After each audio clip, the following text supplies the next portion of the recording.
Assalamualaikum warahmatullahi wabarakatuh. Alhamdulillah, alhamdulillahilladzi khalaqal mauta wal hayata liyabluwakum ayyukum ahsanu amala. Asyhadu an la ilaha illallah wahdahu la syarika lahu wa asyhadu anna Muhammadan abduhu wa rasuluh. Allahumma shalli ala Muhammadin wa ala alihi wa sahbihi ajma'in. Amma ba'du, fa ya ayyuhan nas ittaqullah haqqa tuqatih wa la tamutunna illa wa antum muslimun. Wa qala Allah ta'ala fi Qur'an Karim, a'udzu billahi minas syaitonir rajim. Bismillahirrahmanirrahim. Al-yawma nakhtimu ala afwahihim wa tukallimuna aydihim wa tashhadu arjuluhum bima kanu yaksibun. Al-ayah sadaqallahu aladzim. Ma'asyiral muslimin jamaah salat Jumat yang dimuliakan oleh Allah. Mula pertama saya berwasiat kepada diri saya sendiri dan juga kepada jamaah sekalian. Marilah kita senantiasa meningkatkan iman dan takwa kita kepada Allah.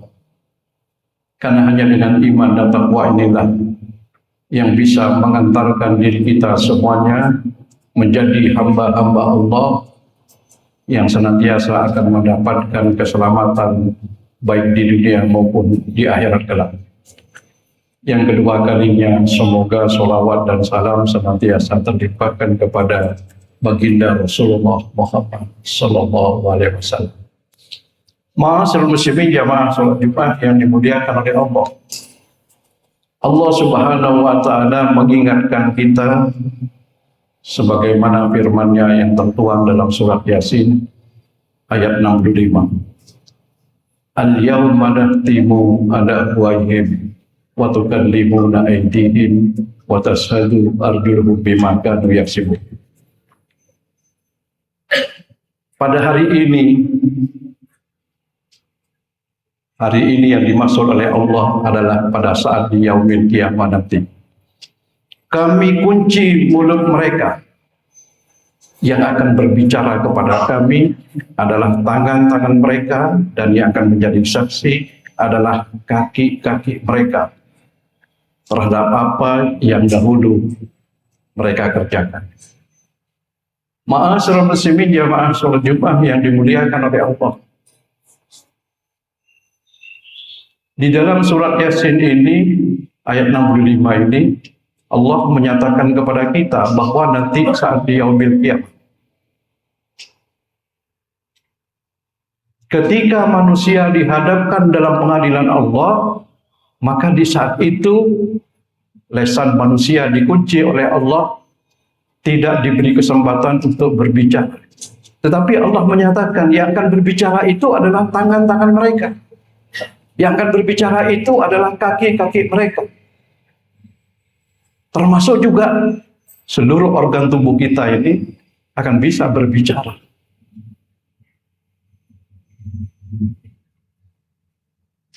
Di saat pengadilan Allah, inilah yang sangat membedakan dengan pengadilan di dunia. Pengadilan di dunia untuk membuktikan seseorang bersalah harus ada saksi-saksi. Tetapi di saat itu sudah tidak diperlukan saksi-saksi di luar manusia itu sendiri. Yang akan menjadi saksi adalah seluruh organ tubuh yang ada pada manusia itu sendiri. Terhadap apa yang dahulu selama hidup di dunia dia kerjakan. Ma'asyiral muslimin jamaah salat Jumat yang dimuliakan oleh Allah. Kita bersyukur hidup di era modern ini. Ketika kita hidup di era modern ini, kita lebih mudah memahami ayat-ayat Allah. Salah satu di antara ayat Allah yang sulit dimengerti, dipahami, termasuk ayat yang saya sebutkan dalam surat Yasin 65 ini. Di zaman dulu orang tahunya yang bisa berbicara itu hanya mulut. Selain mulut tidak bisa berbicara. Tapi kita hidup di era modern, Alat-alat komunikasi kita tidak punya mulut. HP tidak punya mulut, bisa berbicara. Radio tidak bisa mulut, bisa berbicara. Televisi tidak punya mulut, bisa berbicara. Dan masih banyak ayat-ayat yang lain yang sulit dimengerti. Termasuk salah satunya kalau kita baca dalam surat Al-Mudaththir. Ketika di situ dijelaskan di ayat 40-an itu bahwa nanti di yaumil qiyamah itu antara penduduk yang ada di neraka dengan penduduk yang ada di surga itu bisa saling berbicara. Dan di saat itu ketika Rasulullah masih hidup, sahabat bertanya, "Wahai Rasulullah, kalau begitu surga dan neraka itu dekat sehingga bisa saling berbicara?" Rasulullah mengatakan, "Tidak. Jauhnya surga dan neraka itu lebih jauh daripada jarak timur dan barat." Di saat itu umat semakin bingung, bagaimana mungkin dengan jarak sejauh itu manusia akan bisa berbicara. Rasulullah mengatakan, itulah kuasa Allah. Hanya dengan iman yang kuat dia yakin bahwa suatu ketika penduduk surga dan neraka bisa saling berbicara. Tapi kita hidup di era modern, kalau kita punya teman di Amerika yang jaraknya 24.000 km, bisa saling berbicara. Dan kemudian juga kita pun juga bisa menyaksikan apa benar si A ini yang kita maksud. Kita sudah bisa membuktikan karena ada namanya video call, kita bisa lihat gambarnya. Walaupun video call sekarang ini bisa disalahgunakan oleh ahli IT untuk melakukan penipuan. Tetapi artinya di era modern kita akan lebih mudah memahami ayat-ayat Allah. Ma'asyiral muslimin jamaah sholat Jumat yang dimuliakan oleh Allah. Lalu kemudian apa yang harus dipertanggungjawabkan kepada Allah selama kita hidup di dunia ini? Yang harus mempertanggungjawabkan ini adalah orang-orang yang diberi kemampuan oleh Allah untuk bisa membedakan mana yang baik, mana yang buruk. Tetapi orang-orang yang lahir dengan kondisi IQ yang sangat rendah, maka tidak ada pertanggungjawaban. Karena semuanya mereka yang lahir dalam kondisi IQ yang sangat rendah, yang kemampuannya tidak lebih daripada anak usia 7 tahun. Maka mereka itu bebas dan langsung besok dimasukkan kepada surganya Allah.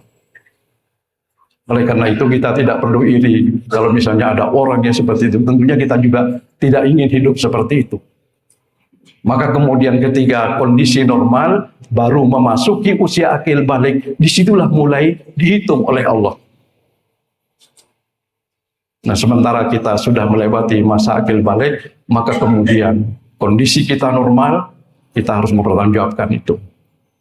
Rasulullah menyatakan dalam hadisnya yang diriwayatkan oleh Imam Tirmizi, "La tazulu qadama 'abdin yaumal qiyamah hatta yus'ala an arba'in." Sebelum manusia itu melangkahkan kakinya di yaumil qiyamah, sehingga kemudian manusia itu ditanya tentang 4 persoalan. Apa 4 persoalan yang akan dipertanggungjawabkan itu? Yang pertama, an umrihi fima afnahu. Umur yang sudah diberikan oleh Allah digunakan untuk apa? Apakah umur yang sudah kita miliki melewati masa akil balik sampai kapan kita dipanggil oleh Allah untuk menghadap kehadiratnya? Sudah sesuai dengan maksud Allah untuk menciptakan kita ini. Tujuan Allah menciptakan jin dan manusia itu adalah untuk beribadah. Artinya apa? Sebagian waktu kita ini kita pergunakan untuk beribadah kepada Allah.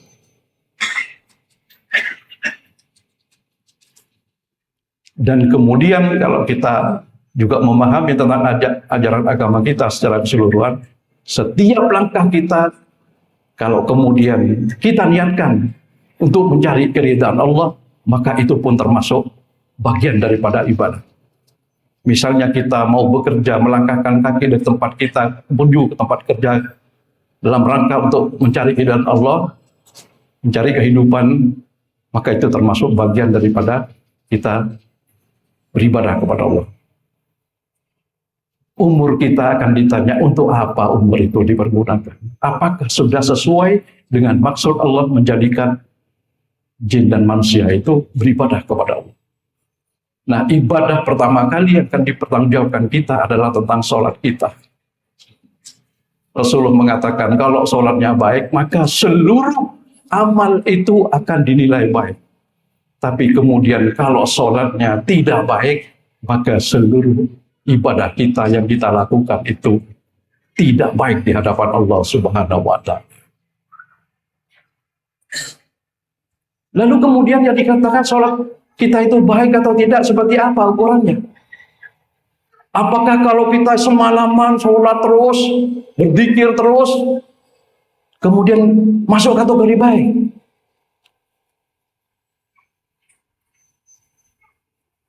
Ukuran baik atau tidak, di dalam Al-Quran Allah menyatakan bila mana sholat kita yang kita kerjakan bisa mencegah dari perbuatan keji dan mungkar, maka itulah ukuran sholat kita baik.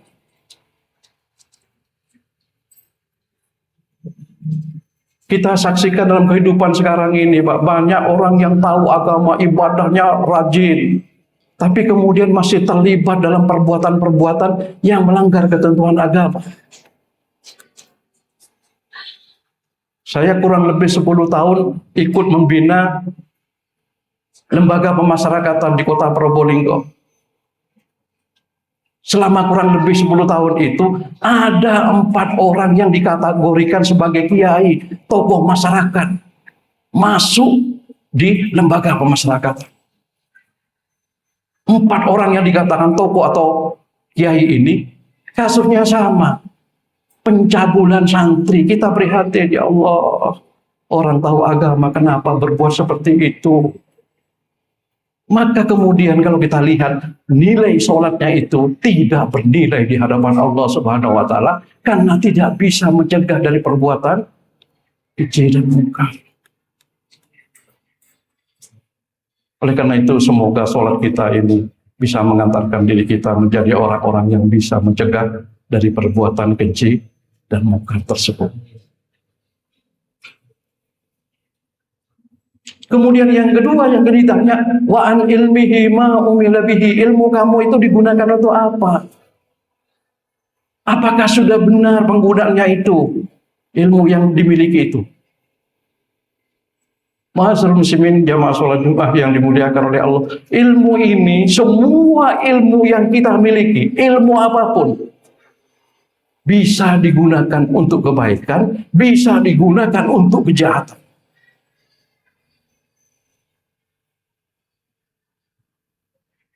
Ilmu apapun, apakah itu ilmu kedokteran, apakah itu ilmu perdagangan, apakah itu ilmu agama. Kita ingat pada tahun 2018 di kota Probolinggo ditangkap 3 orang yang terlibat terorisme. Salah satunya adalah guru SMP negeri kota Probolinggo yang ditangkap bersama anaknya. Kebetulan anaknya juga ahli IT. Anaknya ditangkap di Banyuwangi, bapaknya sebagai PNS ditangkap di Probolinggo. Seorang guru. Apa yang menjadi tuduhan atau sangkaan dari polisi? Terlibat kasus pengeboman gereja di Surabaya. Ma'asyiral muslimin jamaah sholat Jumat yang dimuliakan oleh Allah. Mengapa kemudian mereka punya pikiran kalau mengebom gereja dianggap jihad? Padahal Rasulullah Muhammad SAW di akhir-akhir masa kehidupannya, menjelang akhir masa kehidupannya, ini pernah membuat perjanjian dengan orang-orang Nasrani. Namanya perjanjian Najran. Ini yang perlu kita tahu.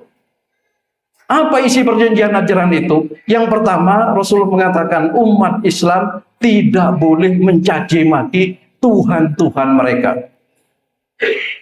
Artinya kita tidak boleh mendiskreditkan di muka umum. Kalau perdebatan secara baik silakan. Tapi jangan mencaci maki. Karena apa katanya Rasulullah? Mereka juga pun akan membalas mencaci maki Tuhan-Tuhan kita. Kemudian yang kedua, isi dari perjanjian Najran itu adalah apabila orang Nasrani ingin mendirikan tempat ibadah, umat Islam kalau punya uang silahkan bantu Bantuannya tidak boleh berupa hutang, katanya Rasulullah. Kemudian yang ketiga, dalam urusan muamalah umat Islam dengan umat Nasrani untuk saling tolong-menolong.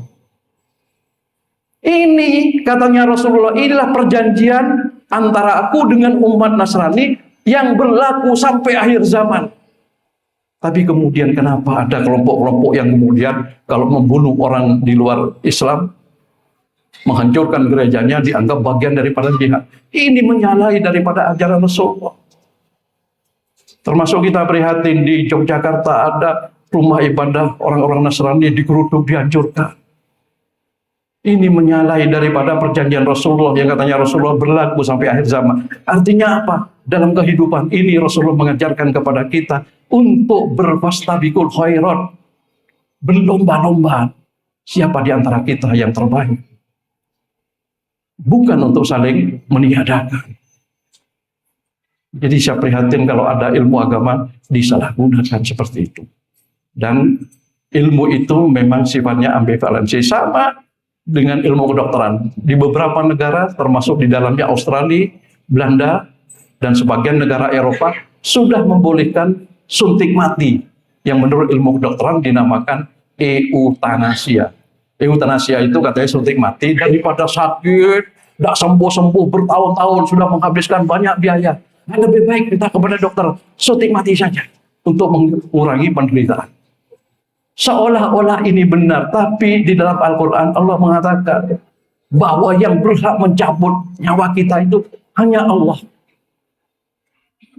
Dan orang-orang yang dibenarkan untuk mencabut nyawa orang lain, kalau dia berbuat, misalnya saja barang siapa membunuh seseorang, orang itu tidak bersalah, maka kemudian kalau menurut hukum Islam, hukum kisos, dia harus dibunuh. Kecuali keluarganya merelakan diganti dengan sejumlah tembusan uang. Tetapi kita tidak pernah dibenarkan untuk membunuh di luar medan perang. Ini ajaran Islam.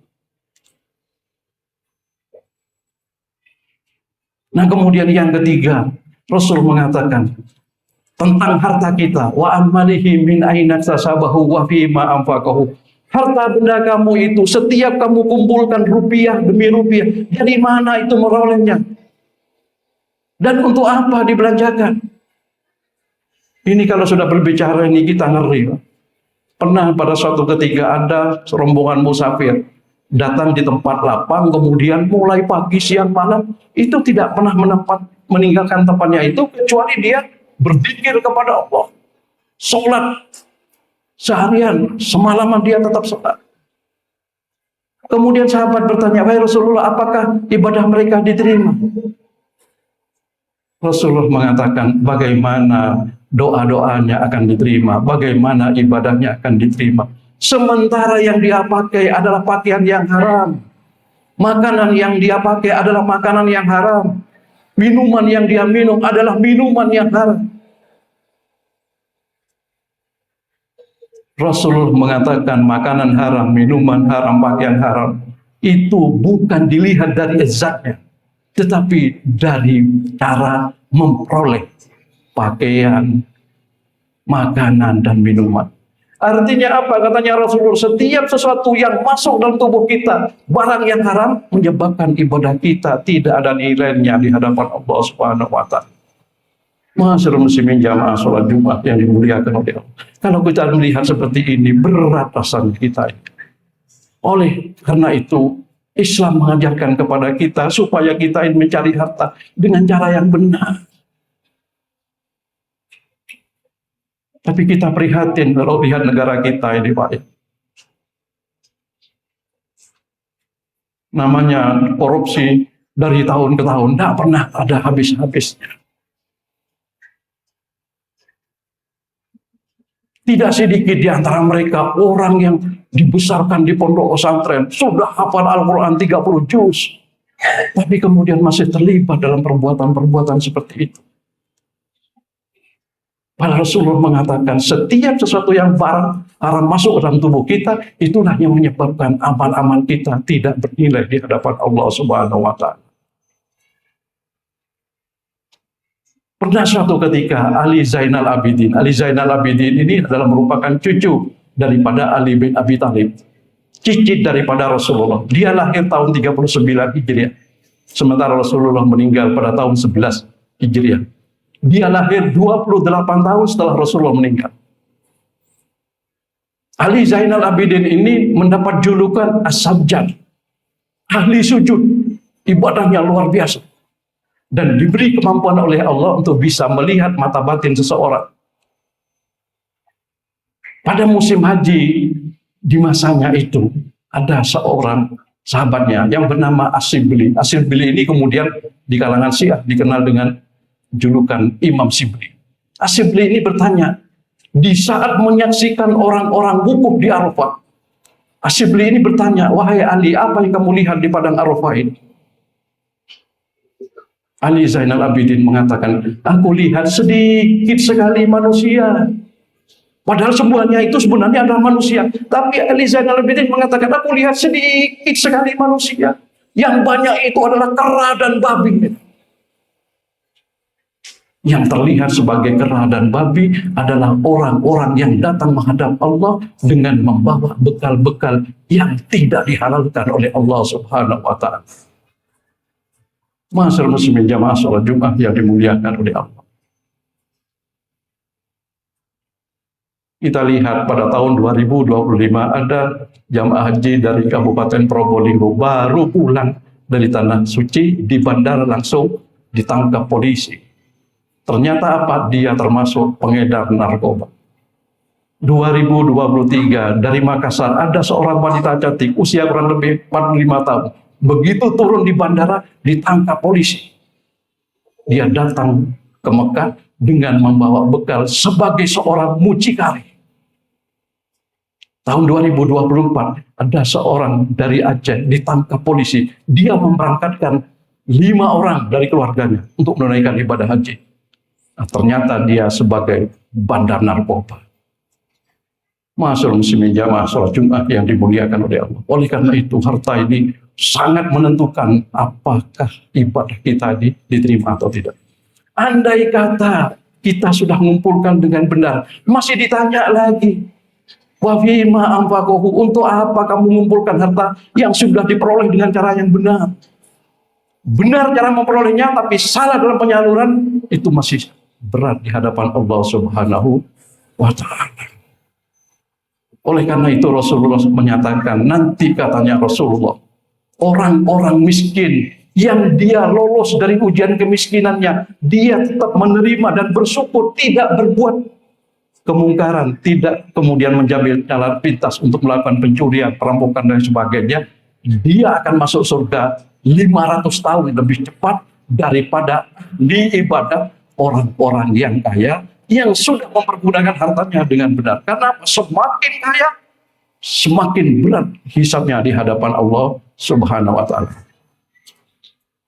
Tetapi katanya Rasulullah, juga kalau orang-orang miskin ini kemudian mengambil jalan pintas, mencuri, merampok dan sebagainya, dia akan menjadi orang-orang yang kufur kepada Allah.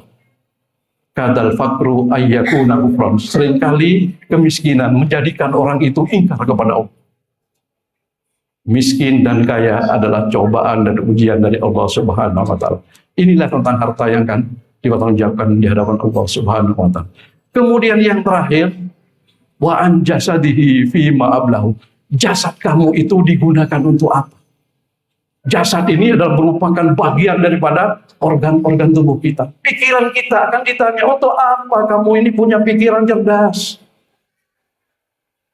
Apa sudah benar pikirannya itu dipergunakan untuk mencari keridhaan Allah? Karena tidak sedikit orang-orang yang cerdas, kemudian pikirannya dipergunakan untuk melakukan fitnah, penistaan dan lain sebagainya. Kalau kita saksikan sekarang di era modern ini, Pak, ya, di media sosial, saya kadang-kadang prihatin. Banyak orang kemudian menceritakan, si ini meninggal, padahal orangnya sehat. Kemudian memberikan berita-berita yang tidak benar, adu domba dan lain sebagainya. Itu bagian daripada pikiran kita yang akan dipertanggungjawabkan di hadapan Allah Subhanahu wa taala. Penglihatan kita akan ditanya, untuk apa kamu diberi penglihatan oleh Allah? Telinga kita digunakan untuk mendengarkan apa saja. Tangan kamu dipergunakan untuk apa saja. Apakah sudah benar kita mempergunakan tangan kita? Kalau kita menjadi seorang pejabat, apakah benar tanda tangan itu mengantarkan kepada kebaikan dan mengantarkan kepada ridho Allah?